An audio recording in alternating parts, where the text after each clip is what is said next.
encontramos frente a la bahía de Asunción, un lugar especialmente apropiado para iniciar nuestra revista al patrimonio arquitectónico de la República del Paraguay.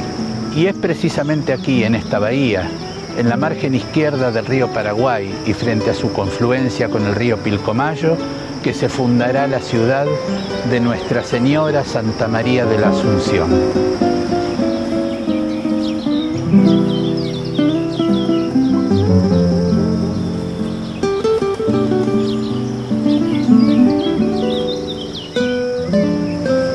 Comenzamos pues nuestra visita al rico patrimonio arquitectónico del Paraguay, internándonos en su arte y en su arquitectura del periodo colonial.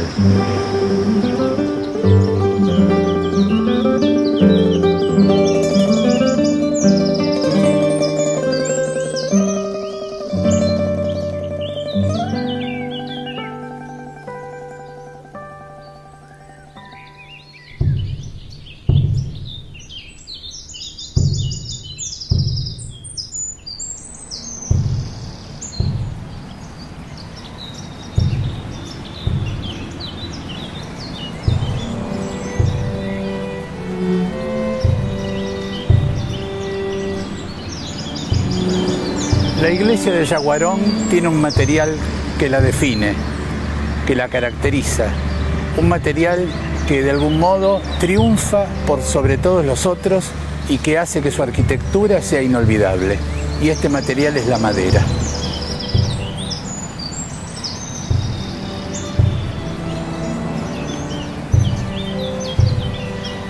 ¿Y cómo se manifiesta el uso de este material en Yaguarón? Su estructura de madera está sosteniendo las vigas gigantescas que cubren este gran espacio y a su vez estas vigas sostienen el techo. Todo su sistema estructural, que incluye el del campanario exento, separado del cuerpo de la iglesia, está realizado con materiales que proveía la tierra, que proveía el país. Es de destacar que los paramentos se mantienen independientes de esta estructura. ¿Y qué más podemos agregar de este sistema y de esta arquitectura y de esta sabiduría constructiva? Señalar eso, su sabiduría con el clima, con este sol que cae a plomo en este mismo momento, sabiduría con estas lluvias tropicales, sabiduría con un clima de extremos.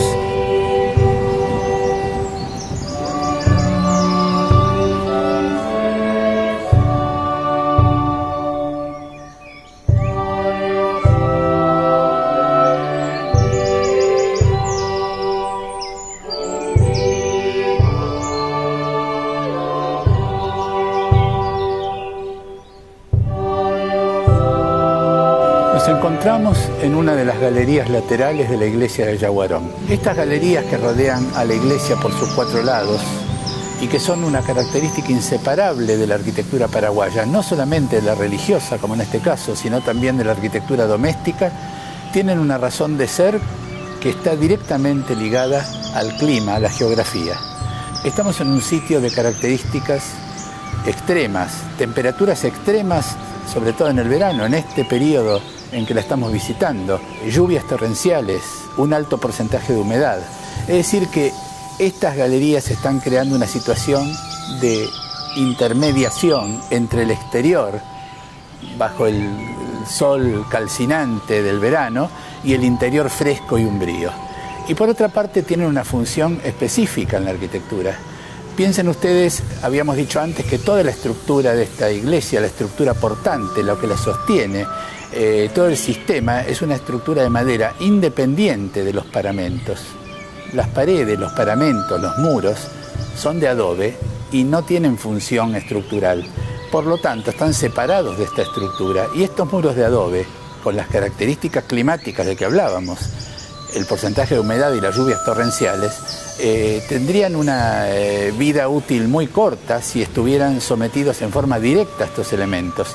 En este sentido, la galería no solamente cumple ese valor de espacio de transición, sino de espacio de protección.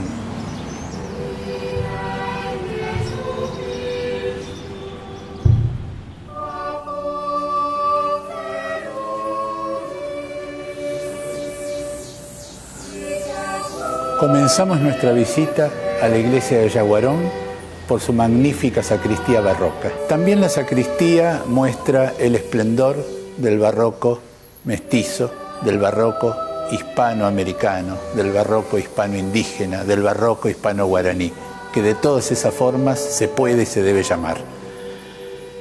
Un altar tallado en madera, y en su hornacina central está un Cristo crucificado. Hay otras imágenes de vestir, se llamaban así porque eran imágenes con su esqueleto de madera, donde se trabajaba la cara y las manos, y el resto era una simple estructura.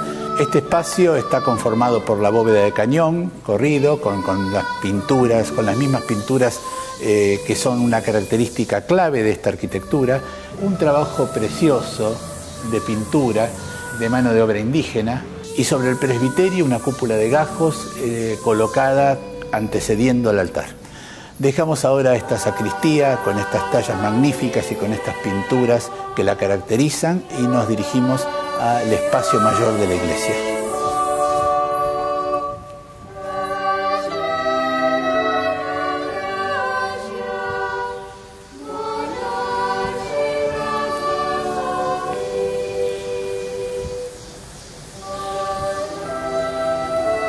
La iglesia de San Buenaventura, en Yaguarón, Paraguay, señala el centro, el sitio exacto en que se establecerá la misión franciscana sobre el poblado de preexistencia indígena.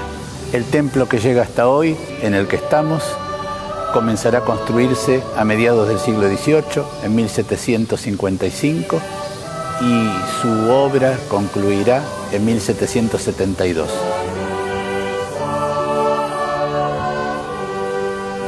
¿Y qué significa la iglesia de Yaguarón para la cultura paraguaya y para el contexto más amplio de la cultura sudamericana? Significa ni más ni menos que uno de los hitos indiscutibles del barroco mestizo. En este caso, del barroco hispano-guaraní. De aquel barroco donde la mano experta y magistral de la etnia guaraní se funde con las enseñanzas arquitectónicas, doctrinales y culturales que vienen de la mano de los franciscanos.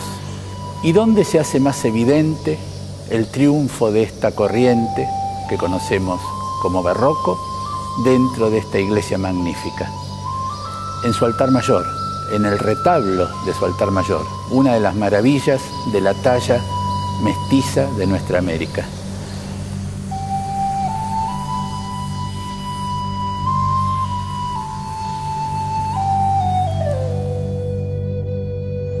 Está detrás mío el altar mayor de la iglesia de Yaguarón, que es un catecismo abierto. Esto a través de las imágenes de los franciscanos enseñaba y evangelizaba a los indios, como ellos no sabían leer. Arriba en el medio el Señor de la barba representa al Dios Padre Creador, que tiene el mundo en su mano como una pelota. Este lado con el pescado en la mano está San Rafael, el otro lado está San Gabriel y dos virgen mártires al costado con las palmas en la mano. Abajo está San Miguel Arcángel y este lado está San Buenaventura, nuestro santo patrono de Yaguarón.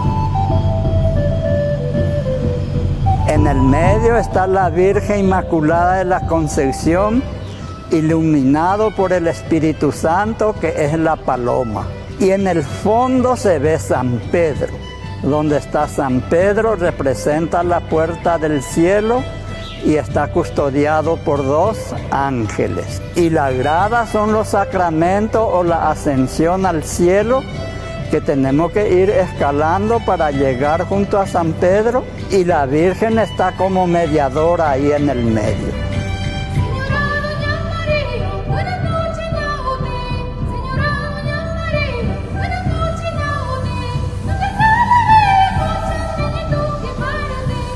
Hablábamos antes del barroco mestizo. Y cuando hablamos de barroco, recordemos siempre que estamos hablando de este gran movimiento que se va a desarrollar en Europa junto con la Contrarreforma y que estará colocando en el centro de la escena el tema de la fe, pero una fe a la cual se llega no únicamente por el cerebro, no únicamente por la reflexión, sino que se llega también por los sentidos.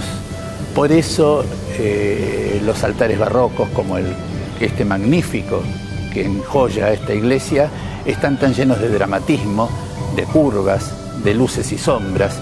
Toda esta mixtura es una característica común de toda esta arquitectura de fusión sudamericana, que hace que tenga un sabor perfectamente ligado a la región en que se encuentra, en este caso, en el corazón verde de la América del Sur.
El Palacio de los López, el Palacio Presidencial del Paraguay y uno de los monumentos más deslumbrantes del academicismo italiano en la América del Sur.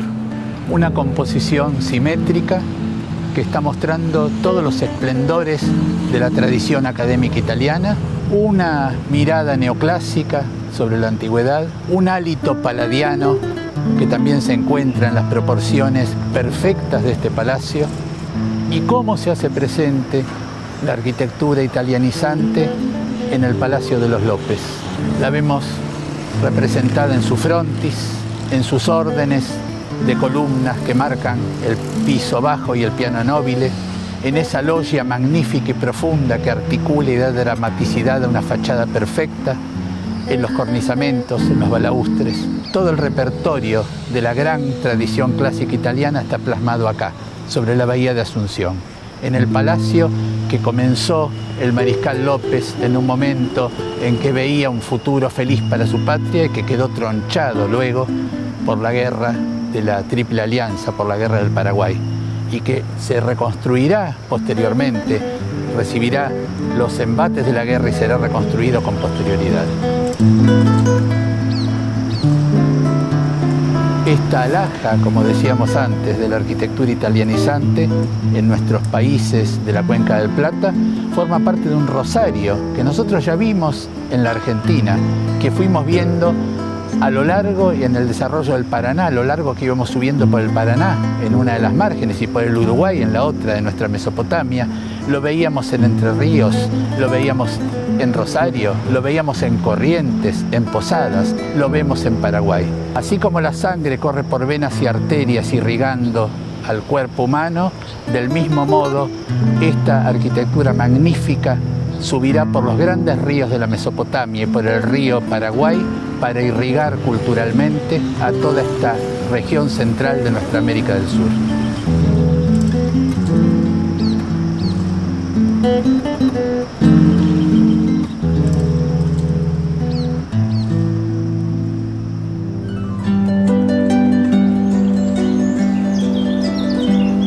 En el Paraguay, la naturaleza, la vegetación, los árboles, los arbustos, las flores forman parte inseparable de la arquitectura.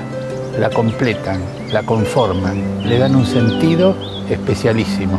Y esto se hace visible en uno de los múltiples patios de este gran hotel paraguayo, donde de algún modo toda la situación espacial de las galerías, el agrado, la luz y sombra, se completan con toda esta cobertura vegetal, esta especie de pequeña plaza cubierta, este lugar donde la luz y la sombra juegan un juego permanente y completan perfectamente la propuesta de la arquitectura.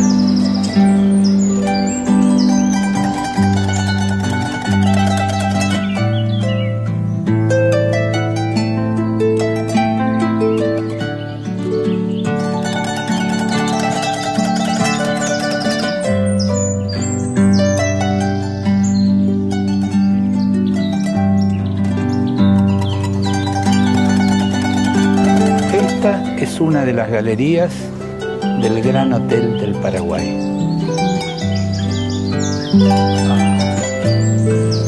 Un tereré fundamental cuando uno está en enero en Asunción. Este viejo hotel paraguayo, un hotel de fines del siglo XIX, aunque con luego ampliaciones y una muy buena intervención, muy sabia en la década de fin de los 40 y década del 50, digo muy sabia puesto que no alteró el esquema original del hotel, es una muestra más de la sabiduría de la arquitectura de tradición popular en Paraguay. Y cuando hablo de sabiduría climática, de sabiduría cultural respecto del ambiente, puesto que estas galerías aireadas al cual dan los cuartos del hotel y que conectan las distintas salas, permiten no solo una vivencia maravillosa de los patios con una vegetación lujuriosa, tropical, sino que además airean permanentemente todas las circulaciones, es decir, generan una circulación de aire importante y a través de las persianas de los cuartos que abren a las galerías permiten mantener frescos los interiores. Es decir, una perfecta respuesta de la arquitectura al clima. Una enseñanza que nos deja la arquitectura patrimonial, como la de este hotel, en materia climática y de adecuación a la región.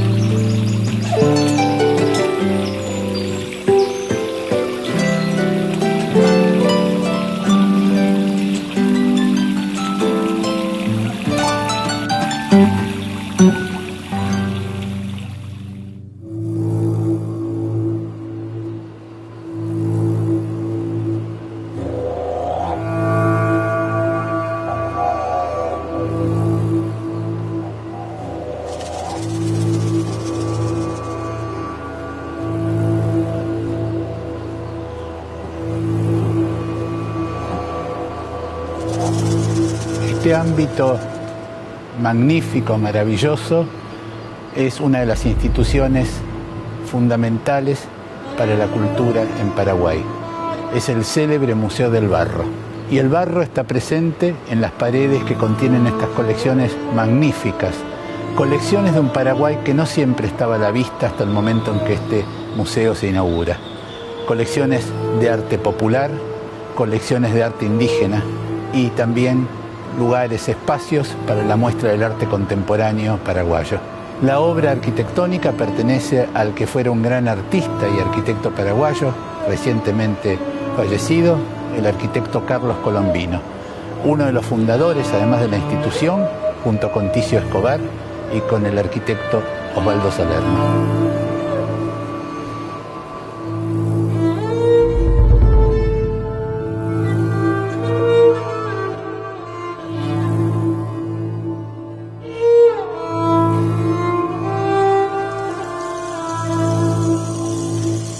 Bueno, básicamente este museo surge tras la intención de articular los mundos visuales del Paraguay.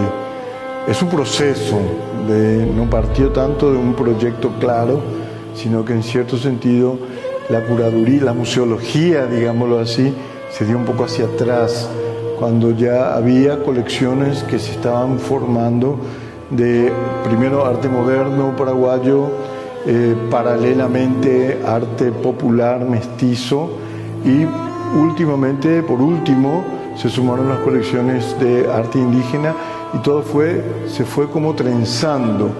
Esas tres categorías de arte tienen como el mismo estatuto de ser obras de arte. Eso fue primero. ¿Por qué? Porque apelan a la sensibilidad y apelan a la forma, a su presencia, se vinculan con una serie de contenidos, valores y usan la belleza o por lo menos la sensibilidad como una forma remarcada para contar mundos. Y en segundo lugar, la idea de lo contemporáneo. Yo creo que en cierto sentido el considerar el arte indígena, y esto es un desafío interesante para el arte contemporáneo, no solamente para el arte indígena, sino para la teoría del arte en general y para la teoría de los museos. De pronto, ese concepto de modernidad como una línea evolutiva y única que va de lo primitivo a lo más actual, se quiebra en el concepto de contemporaneidad que admite tiempos distintos, temporalidades diferentes.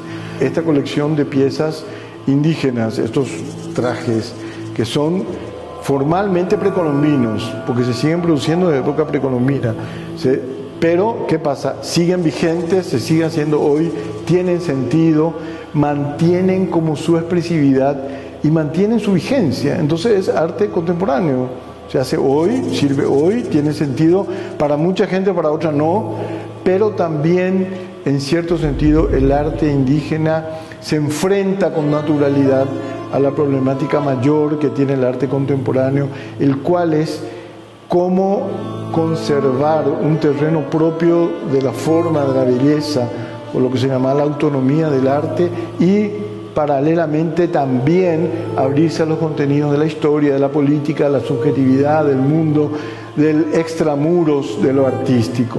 Esa es la pregunta del arte hoy. ¿Dónde? ¿Cómo se hace? ¿En qué punto se encuentra un límite o no? Y los pueblos indígenas lo hacen, utilizan la belleza como un argumento para reforzar contenidos terapéuticos, contenidos políticos, chamánicos, religiosos, qué sé yo, todo un mundo. Entonces se imaginó un espacio en el cual, como salvaguardando las particularidades y las especificidades, no solamente de formas diferentes, sino de los mundos que se encuentran atrás de estas imágenes pudieran estar vinculadas y también expresaran de esa manera no solamente el derecho a la diferencia y la pluriculturalidad de un país que está impregnado de muchas imágenes y muchas estéticas, sino también mostrar un poco lo que uno sale de acá y sigue viendo. En Paraguay están muy mezcladas esas estéticas.